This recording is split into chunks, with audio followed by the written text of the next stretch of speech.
Well, Ross, thanks for joining us. I would imagine from your point of view that's a case of what could and possibly should have been a win. I think there's a is the answer to that, Dave, first and foremost. The message to the lads there is that too many times this season as that happened is that the first half has been a tight performance, and then we've come out all singing, all dancing, put it right and come out of it, whether it be with a win or with a draw, and we can't, and I'm not willing to accept that now, because we've taken the lead in the last 2 weeks, deservedly so today, and then our mindset changes, and I feel there needs to be a little bit more of a stronger mindset, obviously, to not let an opposition back in game, but we need to manage the game better. There's been too many times this year when we've conceded at poor times in the game, whether that be late in the 90th minute or just before or after half time. So the big moments in the games are the times that we have to manage better.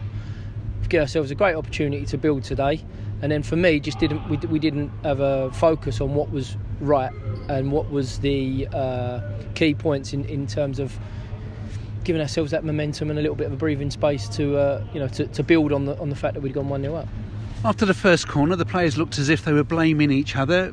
Who do you think was responsible? Well, it was a number of things, I think, for me. I think first and foremost, the manner in which we gave the corner away was sloppy. We didn't work the throw on down the line or work our way out of that corner well enough, which therefore would not have led to us being having to defend a set piece. We knew that Oldham were going to come here and try and make it difficult for us today, and there was a massive focus on when they do get their opportunities to put the ball in the box, whether it be a long throw, a free kick or a corner, we've got to be switched on and ready to defend those, because you can't give up opportunities. And then I think it was the first corner that we gave away, and then once the ball comes in the box, I think there's a number of different people. I won't point a finger at anybody because I haven't actually watched the goals back. I won't do that till later, but for me, numerous opportunities for us to defend, people losing their markers, and ultimately we give away a sloppy goal, which I don't think the second goal was too dissimilar. It wasn't. The lessons learned, were they? No, and we've put a focus in recent times on certain elements of how we feel the game's going to look in order for us to go and win and create chances and score goals. But at the same time, we've still got to tackle and head and clear the ball, and sometimes put the ball up the other end of the pitch and put the other team on their back foot, and help us gain territory. Those sorts of things that are part of playing in English football, not just League Two, not the National League. In English football, there is times where you have to manage the game better in order to relieve a little bit of pressure, and I don't feel as though we're doing that well enough at the moment. Psychologically, it was important for Dan Johnson to open his account for the O's. Yeah, I think Danny's a goal scorer, and I think that goal going in today, people, I'm sure, will try and take a little bit of an edge off of it for him, but he nudges it over the line, and that's what goal scorers do. Danny has a real hunger to get in the box. He has a real hunger to, you see a couple of times in the first half, it goes into him and he's trying to spin to get away from people and get his shots away, and I think that's what we liked about him when we watched him. It's always going to be difficult, isn't it, when you join a new club and you're trying to find your way into the team first and foremost, and then once you're in, it's trying to find your identity to stamp that on and maintain and keep a place. So ultimately today he's gone and got himself a goal, and I'm absolutely delighted for him. Is Cisse claiming the first? I hope so. I think he's had a couple of opportunities in some deeper positions of late to get on the end of things, and today he did that really well. So he's obviously, for the stature that he is, he's obviously a real threat, and if we can put the ball into good areas and get him amongst one or two others making good runs, then you'd like to think he'd be able to contribute more goals. And young Will Soturio looked exciting when he came on. Yeah, probably brought him on medically, probably I'll be told once I go back in there that I've probably exposed him a little bit too early, but he's given us so much. You see when he comes on the pitch, he ignites the crowd, he ignites the team, and he gives us a different alternative to the strengths and the types of things that the other players have got in the team. And he come on, I was delighted in terms of his energy and his enthusiasm, which is almost a prerequisite for Royal now. But when he gets the ball, he was positive and dribbling at people, looks to get his shots away in a very similar nature to what we can see from Danny. An injury for Connor Wilkinson? Yeah, he was suffering with it. I think he got a whack on the other side of the pitch to where we're standing now, just before half time, and he was complaining about it. We wanted to sort of give him another go to see if he could come out and shrug it off, but it wasn't the case, and like I say, it led to us getting Ruel out there. Once again, Craig Clay was man of the match as far as the sponsors were concerned. Yeah, and I think that some of the things that Craig Clay's doing in his position right now are fantastic in terms of probably what we've not really seen of Craigie.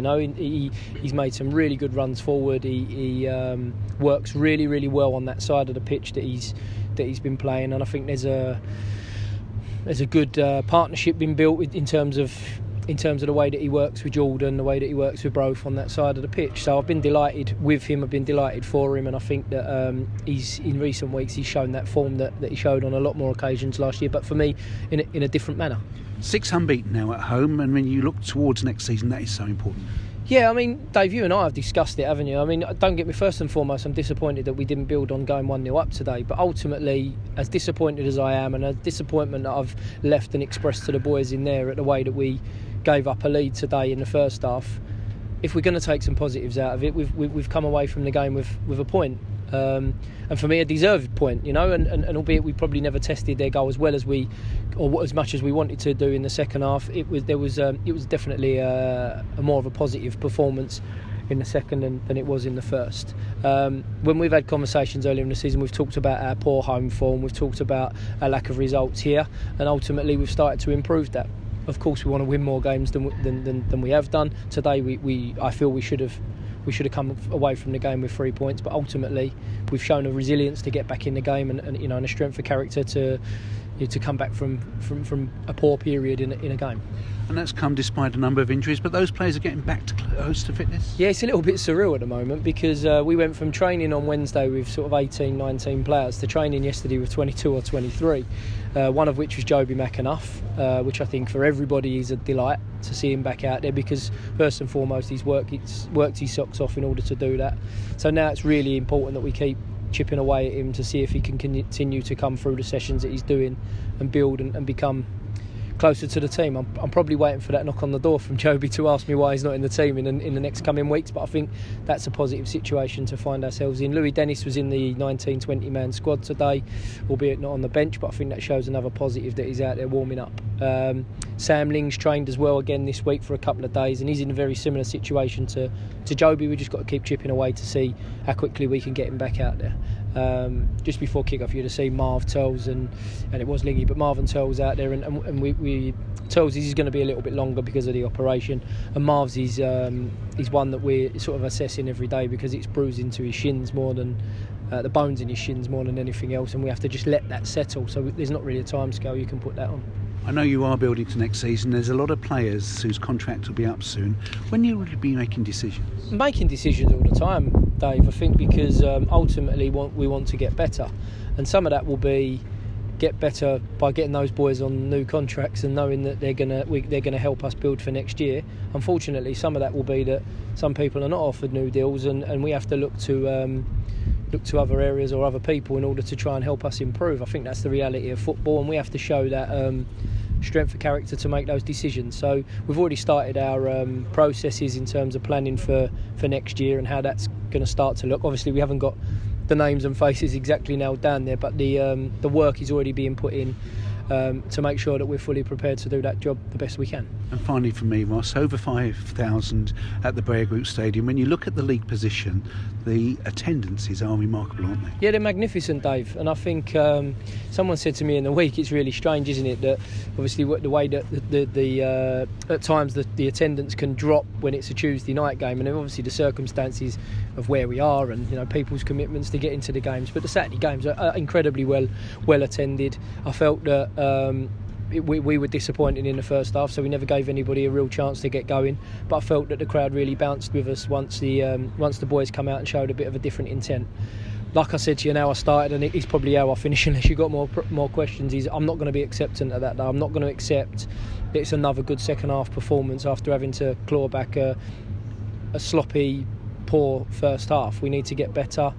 We need to aspire for more, and we need to respect what the league is all about. We can't give away set pieces against a team that have only had 2 set pieces to score from against us today. I know they had more, but I mean in terms of actually scoring from them. So no acceptance whatsoever for the way that we've come out of it today, despite the fact that we've come out of it unbeaten. Thanks, Ross. Thank you.